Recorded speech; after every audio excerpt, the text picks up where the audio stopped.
Hello everyone. तो last class में हम लोगों ने पढ़ा था इक्विवेलेंट मास के बारे में। तो इक्विवेलेंट मास क्या होता है, तो हम लोगों ने ये फाइंड आउट किया था equivalent mass is molecular mass divide bye x, और वहां पे एक्स क्या था, एक्स इज वैलेंसी फैक्टर। जैसे कि मैंने लास्ट क्लास में यही पढ़ाया था कि अगर मैं बोलूंगा what is the equivalent mass of H2SO4, तो हम लोग क्या करते थे, इस we will take the molecular mass and we will divide with the valency factor x. In case of H2SO4 the valency factor will be 2. Acid के लिए, acids के लिए हम लोगों ने बोला था valency factor is the basicity, and for bases the valency factor is acidity, and salts के लिए the total number of charges that is present on a cation or anion. So उसको हम लोगों ने बोला था इक्विवेलेंट मास। तो ये मैंने लास्ट क्लास में ही पढ़ाया था। तो आज मैं पढ़ाऊंगा what is number of gram equivalence.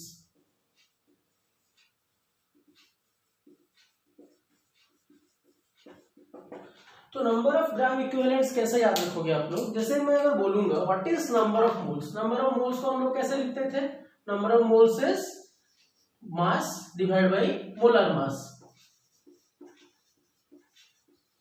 ये था। तो इसके साथ इसको कंपैरिजन करते हैं, जैसे कि नंबर ऑफ ग्राम इक्विवेलेंट को हम लोग ये लिखेंगे मास डिवाइडेड बाय इक्विवेलेंट मास, और इक्विवेलेंट वेट जिसको बोलते हैं हम लोग, ठीक है। तो इस तरह से इसको आप लोग याद रख सकते हो, number of gram equivalent equal to mass divide by equivalent mass. मैं अगर एक सिंपल सा एग्जांपल लूंगा, जैसे कि H2SO4 के केस में मैं एक्स अमाउंट ऑफ H2SO4 ले लेता हूँ, x ग्राम ऑफ H2SO4, तो उसका इक्विवेलेंट मास क्या होगा, equivalent mass will B molecular weight, H2SO4 का मॉलिक्यूलर वेट जो भी होगा, molecular weight of H2SO4 divide by 2 होगा, ठीक है। इसका इक्विवेलेंट मास यहां पे लिख देता हूं, इक्विवेलेंट मास।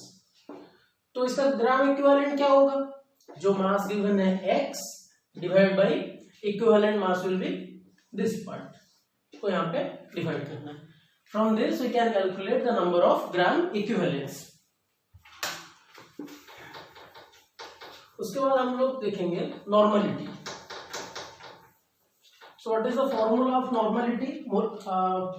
मैं ये एक्सपेक्ट कर रहा हूं कि आप लोगों को मोलालिटी ये सब याद होगा, ठीक है। So what will be normality, normality जिसको हम लोग कैपिटल N से डिनोट करते हैं, तो उसको मैं बोलता हूं number of gram equivalents of solute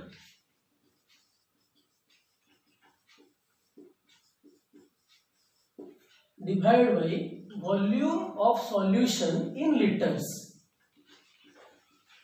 ठीक है। This is the basic formula कि 1 लीटर ऑफ सॉल्यूशन में अगर इसको हम लोग फॉर्मुलाइज करेंगे तो क्या हो सकता है, अगर मैं वॉल्यूम को 1 ले लेता हूं तो यहाँ पे नॉर्मलिटी क्या होगा, नंबर ऑफ ग्राम इक्विवेलेंट्स के साथ सेम हो जाएगा। तो मैं ये बोल सकता हूं कि normality is defined as the number of gram equivalents of solute present in 1 litre of solutions. तो यहाँ पे नंबर ऑफ ग्राम इक्विवेलेंट का हम लोग फॉर्मूला यूज कर सकते हैं, which is mass divide by equivalent mass into volume of solution in litres.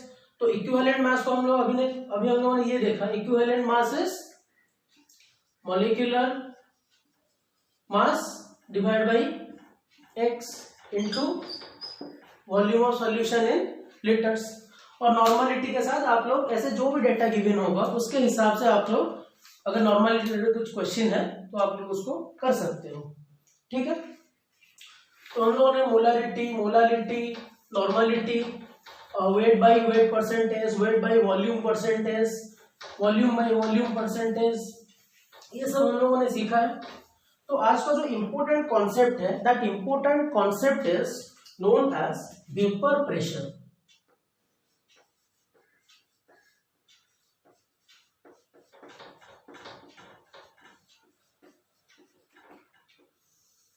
Okay, तो मैं अगर बोलूंगा वेपर्स कब क्रिएट होता है, अगर मान लीजिए फॉर एन एग्जाम्पल मैं अगर लिक्विड को इवापोरेट करना स्टार्ट करता हूँ लिक्विड को, तो क्या होगा, वेपर्स फॉर्मेशन होगा। अगर मैं बोलूंगा कि मेरे पास एक ओपन कंटेनर है और उसको मैं इवापोरेट कर रहा हूँ, तो वहां पे जो वेपर्स क्रिएट होगा वो क्या होगा, उस ओपन सिस्टम में रहेगा ही नहीं। अगर मैं यहाँ पे कुछ लिक्विड ले लेता हूँ और इसको इवापोरेट करना स्टार्ट करता हूँ, जो वेपर्स फॉर्मेशन होगा वो इस कंटेनर में रहेगा ही नहीं, तो उसका क्या प्रेशर आएगा। अगर मैं बोलूंगा कि मेरे पास एक क्लोज सिस्टम है, क्लोज सिस्टम में मैंने यहाँ पे कुछ लिक्विड ले लिया और यहाँ पे इवापोरेशन स्टार्ट हुआ, तो ये जो वेपर फॉर्मेशन होगा, ये वेपर्स क्या होगा, इसके अंदर रहेगा और इसके बाद ये क्या होगा, कंडेंसेशन होगा। इसका मतलब जो लिक्विड वेपर्स में कन्वर्ट हुआ था वो यहाँ पे क्या होगा, लिक्विड में कन्वर्ट होगा। जैसे कि आप लोग एक एग्जांपल ले सकते हो, जब हम लोग गर्म पानी एक वाटर बोतल में रखते हैं और उसको निकालते हैं, उसका अंदर से ऊपर के पार्ट में क्या होगा, थोड़ा थोड़ा लिक्विड फॉर्मेशन होगा। इसका मतलब जो वेपर्स फॉर्मेशन हुआ था वो वहां पे कंडेंस हुआ है। तो वेपर प्रेशर का डेफिनेशन हम लोग ये लिख सकते हैं, the partial pressure of vapours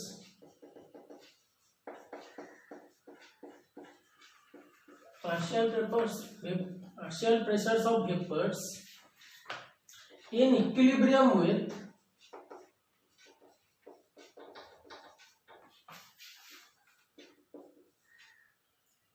pure solid or liquid in a given temperature। ठीक है, तो अगर एक प्योर सॉलिड या फिर प्योर लिक्विड में लेता हूं और उसको मैं इवापोरेट करवाता हूं, तो क्या होगा, उसमें जो वेपर्स फॉर्मेशन होगा उसका जो प्रेशर होगा that is known as vapour pressure. मतलब जब ये सिस्टम फॉर्मेशन होगा एट दिस पर्टिकुलर टाइम, यहाँ पे क्या होगा, देखो जो लिक्विड फॉर्मेशन हुआ था ये यहाँ पे क्या होगा, यहाँ पे लिक्विड और वेपर्स के बीच में एक इक्विलिब्रियम फॉर्मेशन होगा। At that point of time the pressure of vapours is known as vapour pressure. ठीक है, जैसे कि एक डिनोशन हम लोग करते हैं, अगर मान लो मैंने एक प्योर लिक्विड ले लिया, सपोज लिक्विड ए, और लिक्विड को मैंने इवापोरेशन करना स्टार्ट कर दिया, वेपर्स फॉर्मेशन हुआ, तो प्योर लिक्विड का जो वेपर प्रेशर होगा उसको हम लोग बोलेंगे, डिनोट करेंगे पी नॉट ए। इसका मतलब है वेपर प्रेशर ऑफ प्योर ए। ठीक है, याद रहेगा, vapour pressure of pure A.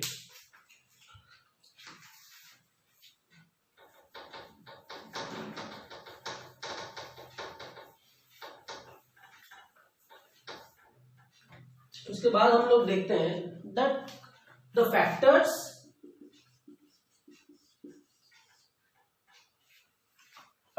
Affecting vapour pressure. पहले बात तो ये है कि vapour pressure doesn't depend upon the shape and size of the container. क्या लिख सकते हैं हम लोग, डजंट डिपेंड अपॉन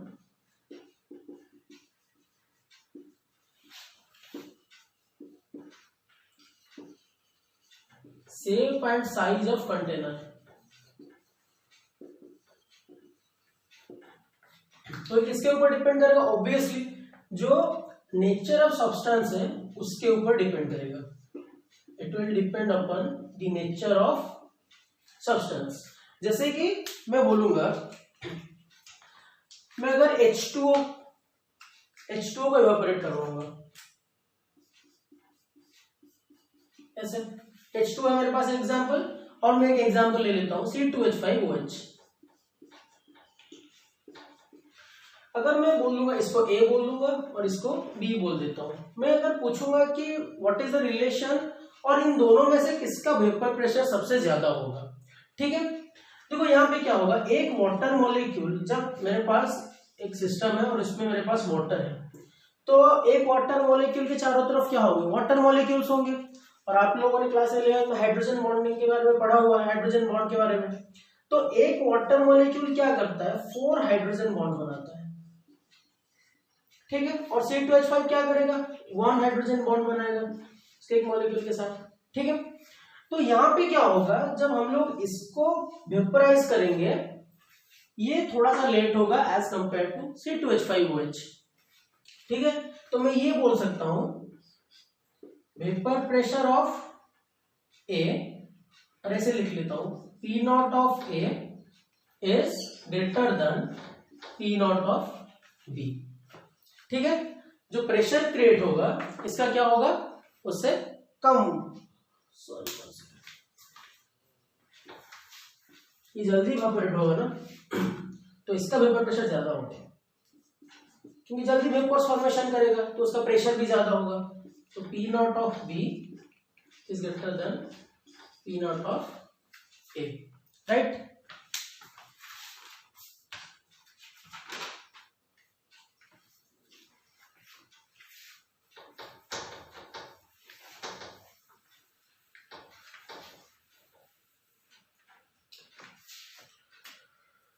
और वेपर प्रेशर क्या होता है, it depends upon the temperature.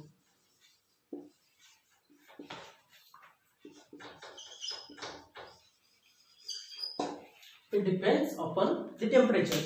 जैसे हम लोग टेम्परेचर बढ़ाएंगे वैसे ही क्या होगा, वेपर प्रेशर इंक्रीज करेगा, right.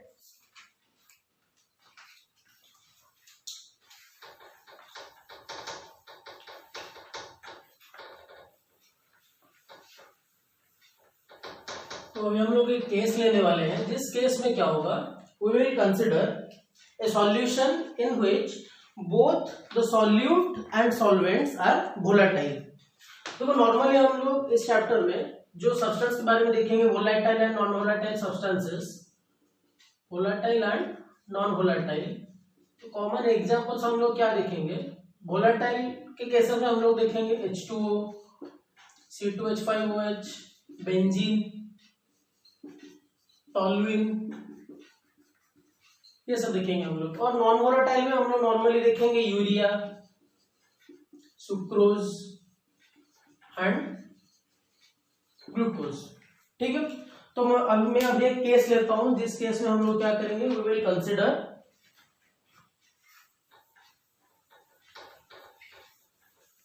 Case number 1। in case number 1 we will consider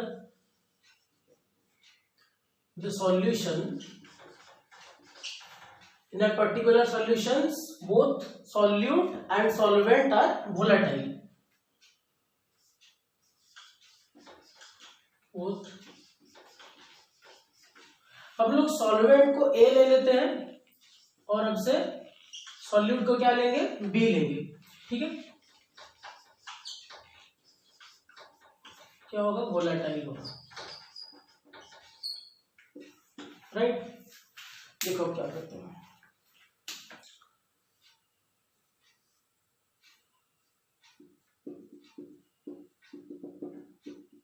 सोच लो कि मैंने यहाँ पे A ले लिया, pure A।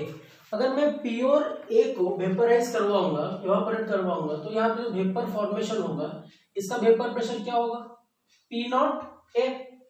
P naught A is the vapour pressure of pure A। ठीक है, तो अगर मैं B ले लेता हूं,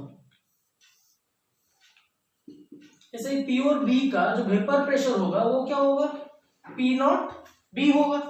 ठीक है, मैं इंडिविजुअली दोनों को अलग अलग कर रहा हूं। पहले अगर मैं जो सॉल्यूशन बनाऊंगा उस सॉल्यूशन में मैंने क्या किया, A भी ले लिया और B भी ले लिया, दोनों को ले लिया। अब A और B को जब मैं वेपराइज करूंगा उसका वेपर फॉर्मेशन होगा। सपोज यहाँ पे वेपर्स फॉर्मेशन हो गया तो यहाँ पे जो वेपर्स का पार्शियल प्रेशर होगा A और B का, उसको मैं अगर ले लेता हूं PA एंड PB। ठीक है, तो हम लोग ये बोलते हैं कि इन अ सॉल्यूशन, लेता हूं यहाँ पे, in a solution the partial pressure of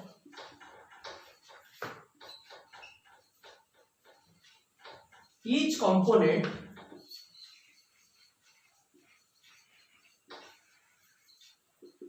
is directly proportional to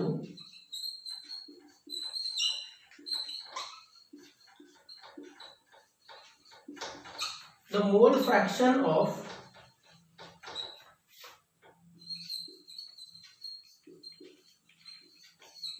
each component।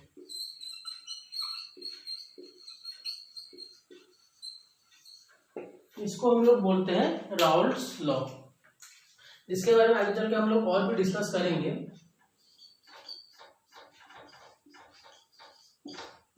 क्या मीनिंग है इसका कि यहाँ पे जो मैंने सॉल्यूशन प्रिपेयर किया जिसमें ए और बी दोनों वोलेटाइल है, अगर मैं वेपर फॉर्मेशन करता हूं और उनका partial pressure P A and P B होगा, जो प्रेशर होगा, तो partial pressure of each component is directly proportional to the mole fraction of each component. तो मैं ये लिख सकता हूं P of A is directly proportional to zeta of A। zeta of A is mole fraction of A and P of B is directly proportional to zeta of B which is known as Raoult's law। तो यहाँ पे हम लोग क्या बोल सकते हैं, अगर मैं P of A is directly proportional to x of A लिख रहा हूं,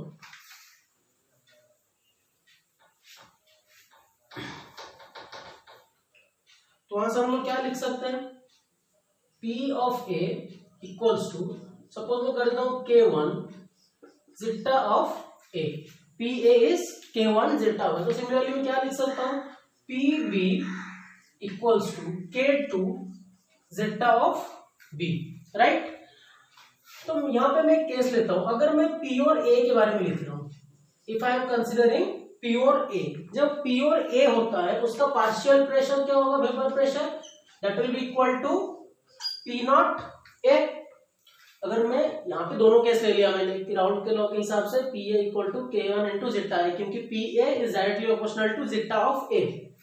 अगर मैं P और A के बारे में कंसिडर कर रहा हूँ, तो यहाँ पे डायग्राम बनाया था मैंने यहाँ पे कि मैं P और A को इवेपोरेट कर रहा हूँ, तो इसका पार्शियल प्रेशर क्या आएगा, P naught A। P naught A is the partial pressure of P और A, तो PA हो गया। अब जब P और A है, सिर्फ इसमें A है, तो इसका B का मोल फ्रैक्शन क्या होगा, 0 होगा। तो eight this particular case zeta of B will be 0 and zeta of A will be 1। Okay, तो इसको हम लोग कन्वर्ट करेंगे, P of A के बदले में मैं क्या लिख सकता हूं, P नॉट A लिख सकता हूं, ठीक है। और K1 के बदले में क्या लिख सकता हूं, यहाँ पे K1 रखता हूं, और X of A के बदले में मैं क्या लिख सकता हूं, 1 लिख सकता हूं। PA equal to K1 into zeta of A, PA के बदले मैंने लिख लिया P नॉट ऑफ A, क्योंकि प्योर लिक्विड के लिए PA equal to P naught A।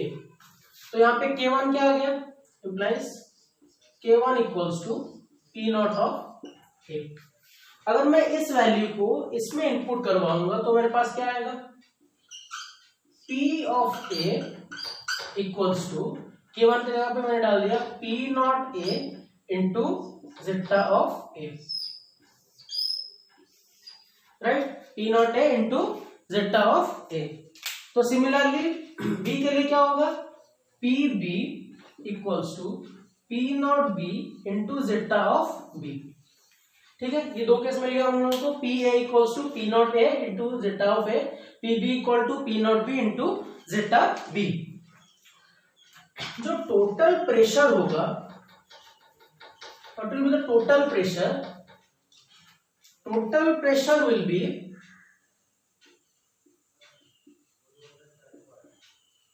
Total pressure को मैं अगर P ऑफ T ले लेता हूं, according to Dalton's law the total pressure is the sum of the individual partial pressures of the component. तो PT will be PA plus PB हो जाएगा। तो PA क्या आ गया मेरे पास, P naught A into zeta of A plus PB क्या आ गया, P naught B into zeta of B। ये आ गया टोटल प्रेशर का फॉर्मूला। ओके, तो क्या होगा हमारे पास, हमने एक सॉल्यूशन लिया जिस सॉल्यूशन में A एंड B दोनों ही वोलेटाइल है, ठीक है। मैंने इंडिविजुअली A को अगर वेपर प्रेशर मेजर करता हूं वो आएगा P नॉट A, और अगर B के लिए लेता हूं वो आएगा P नॉट B। अगर मैंने A और B दोनों को मिला के सॉल्यूशन प्रिपेयर किया और उसको वेपराइज कर रहा हूं, तो क्या आएगा, A और B दोनों का वेपर फॉर्मेशन होगा, राइट। तो एट दैट पर्टिकुलर सिचुएशन क्या होगा, according to Raoult's law the partial pressure of each component is directly proportional to the mole fraction of each component. तो PA हो गया directly proportional to zeta of A, PB हो गया directly proportional to zeta of B। तो जब constant of proportionality add करता हूं तो क्या, मल्टीप्लाई करता हूं तो क्या होगा, P A equal to K1 into zeta A, P B equal to K2 into zeta B.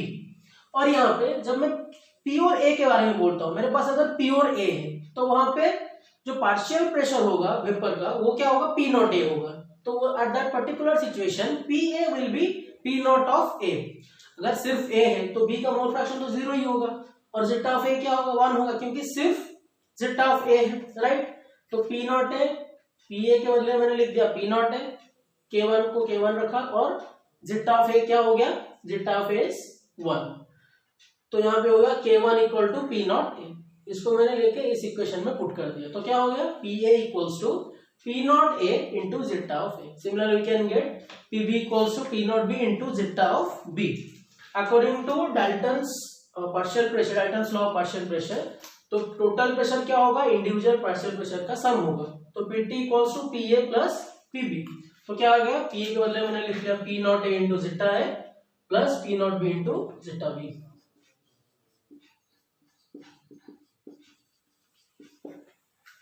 ठीक है, ओके।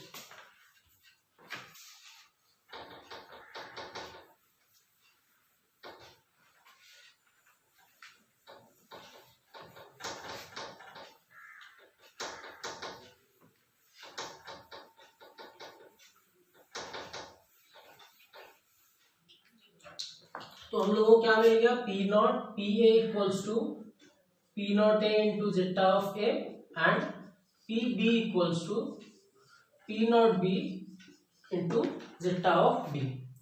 मैं यहाँ पे ग्राफिकल रिप्रेजेंटेशन कर रहा हूँ।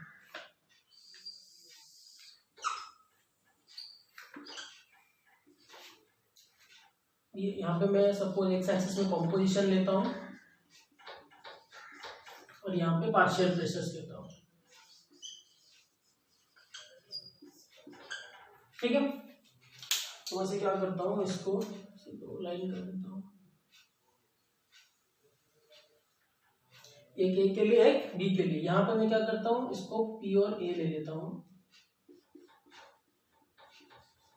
पी और ए, और इसमें यहाँ पे ले लेता हूँ पी और बी, ठीक है। पी और ए के केस में क्या होगा, एट पी और ए x of a will be 1 and x of b will, zeta of b will be 0. At p or b, zeta of b will be 1 and zeta of a will be 0. देखो जब मैं सिर्फ P और ए के बारे में बात कर रहा हूं, अगर याद करो उस डायग्राम को जिसमें सिर्फ पी और ए को हम लोग वेपराइज कर रहे थे, उसमें क्या होगा, तब P A will be equal to P not A. तो यहाँ पे मैं क्या करता हूँ, इस अमाउंट को पी नॉट ए ले लेता हूँ, वैल्यू को, which is P naught, sorry, P not A. At that particular case P B क्या होगा, 0 होगा। जब मैं ए के बारे में बोल रहा हूं और ए को मैं इवेपोरेट कर रहा हूं, at that situation P not A तो फॉर्मेशन होगा, उसमें बी नहीं है, तो पी बी क्या होगा, 0 होगा। अगर मैं उसको ज्वाइन कर देता हूं, स्ट्रेट लाइन हो गया, राइट। यहाँ पे ये जो ग्राफ रिप्रेजेंट कर रहा है उसको मैं क्या लिख सकता हूं, P of A equals to P not A zeta of A, ठीक है। अब मैं क्या करता हूं, इसमें बी के लिए लेता हूं, तो बी के लिए क्या होगा, मान लो यहाँ पे आ गया, एट जब पी और बी में लेता हूं, ये आ गया पी नॉट बी। जब पी नॉट बी होगा पी और बी में, तो पी और ए का वैल्यू, पी नॉट ए का वैल्यू क्या होगा, 0 होगा। तो ये जब ज्वाइन करता हूं स्ट्रेट लाइन हो गया, ठीक है। तो ये इक्वेशन क्या रिप्रेजेंट करेगा, P B equals to P naught B into zeta of B. तो पी ए और पी बी मिल गया मेरे को, तो टोटल प्रेशर क्या होगा, टोटल प्रेशर विल बी, इसको यहाँ पे लिख देता हूँ, P of A equal to P not A into zeta of A. तो ये अब क्या हो जाएगा, ये हो जाएगा टोटल प्रेशर। तो P T equals to P A plus P B, ठीक है। बहुत इजी है, एक बार आप लोग इसको देख लोगे अच्छे से और तो आराम से समझ में आएगा। अगर आप लोग जेई और नीट के बारे में सोच रहे हो तो एनसीईआरटी इज अ मस्ट, पहले आप लोगों को एनसीईआरटी खत्म करना होगा बहुत अच्छे से, और एनसीईआरटी में ये ग्राफ प्रेजेंट है। आई होप कि ये आपको समझ में आया होगा।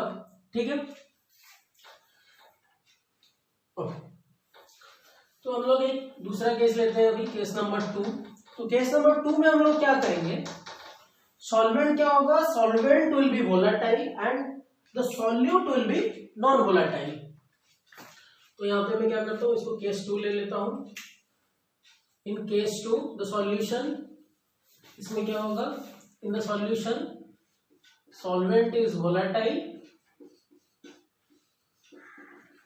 And the solute will be non volatile.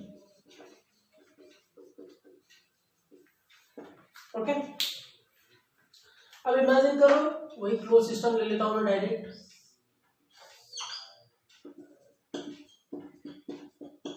और यहां पे मेरे पास ए भी है और बी भी है। ठीक है, अब इवेपोरेशन करना हम लोग स्टार्ट करते हैं। जब वेपर्स फॉर्मेशन होगा तो ए फॉर्मेशन होगा, that will be P of A. अगर मैं बोलूंगा तो pure vapour pressure of A, वो क्या आएगा, P not of A. A के लिए प्योर वेपर प्रेशर क्या होगा, पी नॉट ए होगा। अगर आप लोग देख सकते हो कि बी नॉन वोलेटाइल है, तो इसलिए क्या होगा, जो पी ए का वैल्यू होगा, जब बी हम लोग ऐड करते हैं ए के लिए, प्योर ए के लिए वेपर प्रेशर का वैल्यू था पी नॉट ए, जब हम लोग बी ऐड कर देते हैं विच इज नॉन वोलेटाइल, तो एट दैट पर्टिकुलर सिचुएशन जो पी ए फॉर्मेशन होगा वो इससे कम होगा, क्योंकि due to the presence of B the vapour pressure is lower. ठीक है, तो हम लोग ये बोल सकते हैं P of A is less than P not of A, it is due to the presence of non volatile B होगा। तो लास्ट केस में हम लोगों ने क्या देखा था, according to Raoult's law, P of A is directly proportional to zeta of A, right. तो मैं क्या लिख सकता हूं, P A equal to K into zeta of A, और हम लोग का वैल्यू आया था, के का वैल्यू क्या आया था, के का value is P not A. तो इसमें डायरेक्ट लिख लेता हूं, P A equals to P not A into zeta of A. ठीक है, ये लास्ट केस में भी हम लोगों को मिला था। मैं अगर बोलूंगा मोल फ्रैक्शन के बारे में, यहाँ पे ए और बी दोनों ही प्रेजेंट है, तो मैं क्या बोल सकता हूं, I can write zeta of A plus zeta of B equals to 1। Mole fraction of दोनों को मोल फ्रैक्शन ऐड करेंगे तो क्या होगा, 1 होगा। तो मैं ये बोल सकता हूँ zeta of A equals to 1 minus zeta of B, लिख सकता हूं ये बात मैं। ठीक, अगर मैं ये value, particular value I will put in this equation, तो क्या वैल्यू मिलेगा मेरे को, अगर मैं ये वैल्यू को यहाँ पे पुट करता हूं तो क्या मिलेगा मेरे को, P of A equals to P not of A into zeta of A के बदले में लिखूंगा 1 माइनस जीटा ऑफ बी। ठीक है, राइट। तो अब क्या होगा, P A equals to P not of A minus P not of A into zeta of B. ठीक है, अब क्या होगा, ये वैल्यू को हम लोग निकालेंगे, P not A zeta B equals to P not A minus P of A. ठीक है, ये वैल्यू को मैंने इस साइड पे लिया है और ए को, पी ऑफ ए को उस साइड को। तो क्या आ गया, P not A zeta B, यहां पे लिख लेता हूं, P not A zeta B equals to P not A minus P of A. अगर आप लोग देखोगे P not A minus P A, ये क्या हो रहा है, पहले जो पी ए फॉर्मेशन हुआ है वो ए के वजह से जो वेपर प्रेशर क्रिएट हुआ है in the presence of B.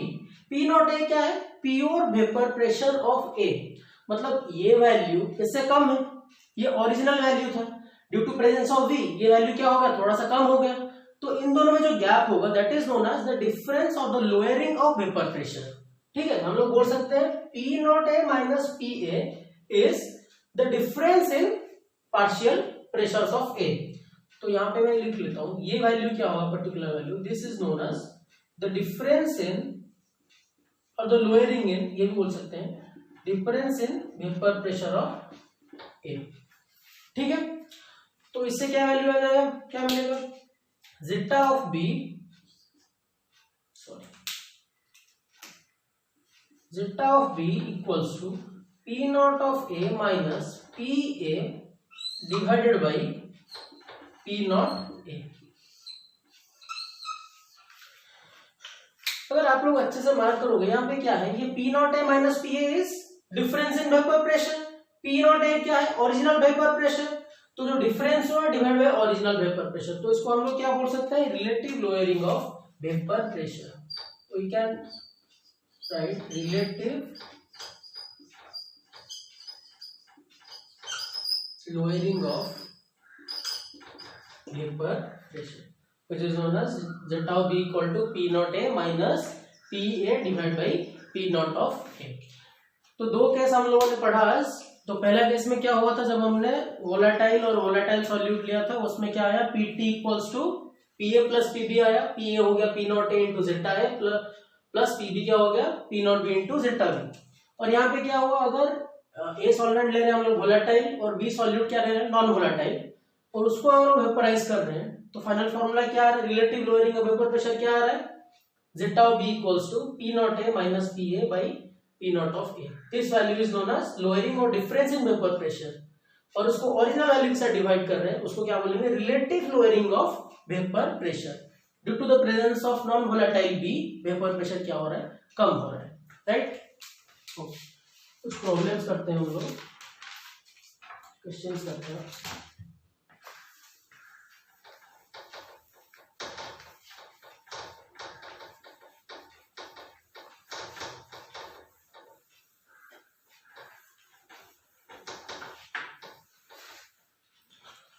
Okay, question दिया है, if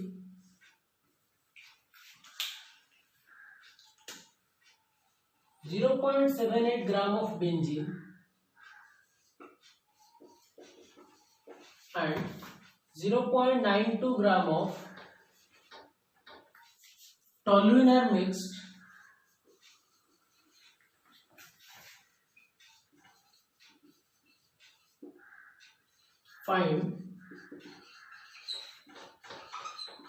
find the vapor partial pressure of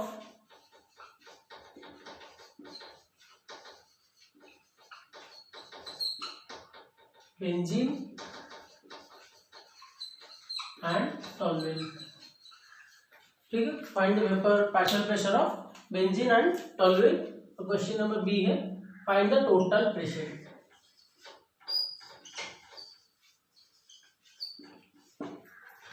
बहुत बेसिक सा क्वेश्चन है, दोनों ही क्या है, वोलेटाइल है। अगर हम लोग इंडिविजुअली चेक करेंगे, और इसमें ये गिवन है P not A equal to, sorry P not of benzene, इसको बी लिख देता हूँ, 400 mm ऑफ Hg, और पी नॉट टॉलुएन गिवन है 200 मिलीमीटर ऑफ Hg। ठीक है, देखो क्वेश्चन को कैसे अप्रोच करेंगे, बहुत इजी क्वेश्चन है, बेसिक सा क्वेश्चन है, आप लोग ट्राई कर सकते हो। क्वेश्चन 0.78 ग्राम ऑफ C6H6 है, तो पहले क्या करते हैं, फॉर्मूला क्या है, P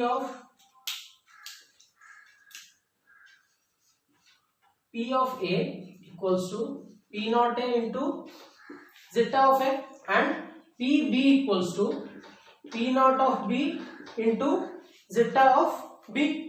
तो हम लोगों को zeta of A and zeta of B find out करना है, तो zeta ऑफ A क्या हो जाएगा, zeta of A is the mole fraction of B। अच्छा A भी है ना, यहाँ पे मैं बेंजीन और टॉलुएन कर देता हूँ, ये बेंजीन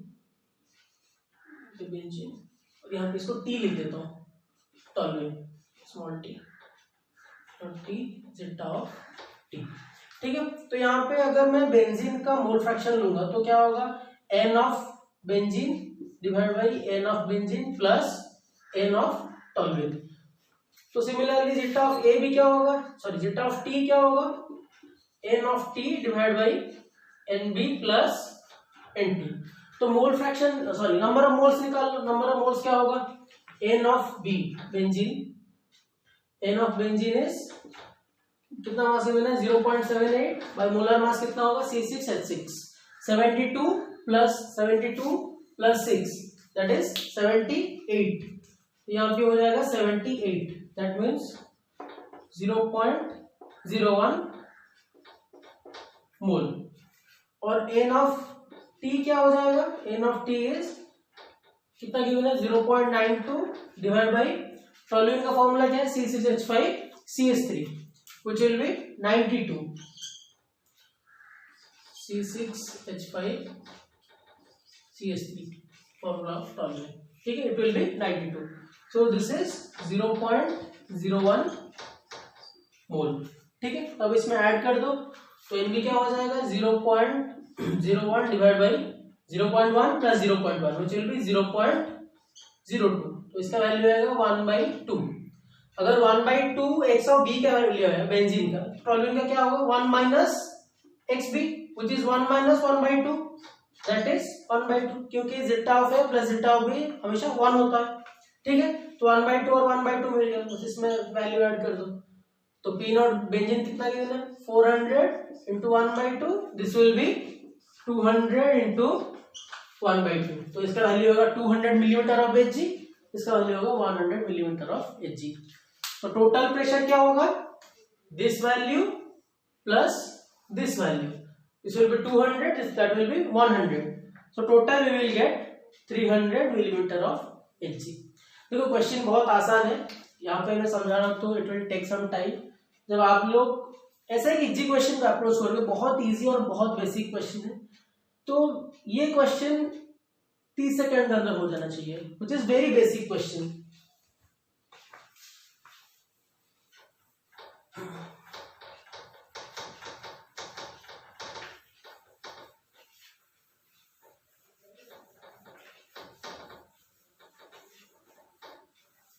और एक क्वेश्चन करते हैं केस 2 के रिलेटेड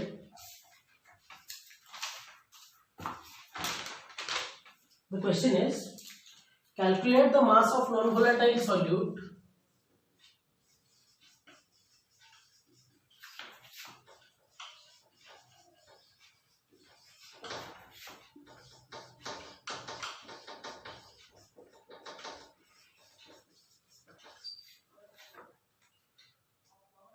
इसका मोलर मास गिवन है 40 gram per mole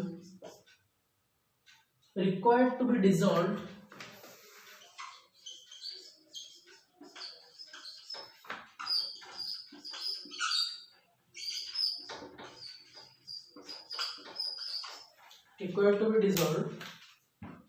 in 114 gram of octane 114 gram of octane to lower vapor pressure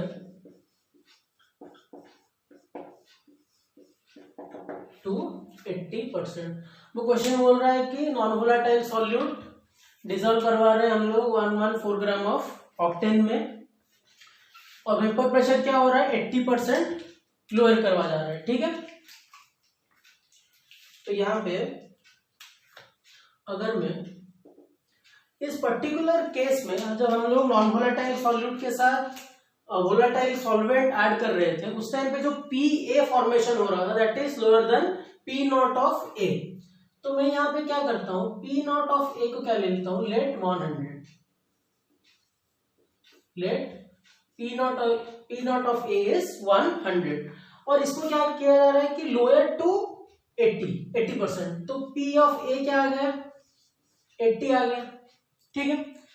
मैंने कंसीडर किया कि P naught A equal 100 to 80% convert किया जा रहा है लोअर किया जा रहा है तो P ऑफ A क्या होगा 80 होगा ठीक है। इस पर्टिकुलर केस में XB का फॉर्मूला क्या था XB is P naught of A minus P of A divide by P naught of A right. तो XB का वैल्यू क्या आएगा XB will be P naught of A का value 100 minus 80 which is 20 divided by 100 which is 1/5 ठीक है। तो XB का value क्या होता है XB is n of B divided by n of B plus n of A ठीक है। और यहाँ पे एन ऑफ ए निकालना है हम लोगों को। 114 ग्राम ऑफ ऑक्टेन है। ऑक्टेन का फॉर्मूला क्या है? C8H18, जिसका मोलर मास क्या होगा? 114 होगा। 12 into 8 96 प्लस 18 विच इज 114। और यहाँ पे कितना गिवन है? 114 गिवन है, तो number of moles of octane क्या होगा? 1 होगा, राइट। तो हम लोग यहाँ से ये लिख सकते हैं N of A equals to 114 divide by 114 which is 1। तो यहाँ पे क्या लिख सकते हैं? N of B divide by N of B plus 1 as N A कितना है हम लोगों का वैल्यू? 1 आ गया। तो एक्स ऑफ बी का वैल्यू कितना है? जेड ऑफ बी का वैल्यू 1/5 है, ठीक है।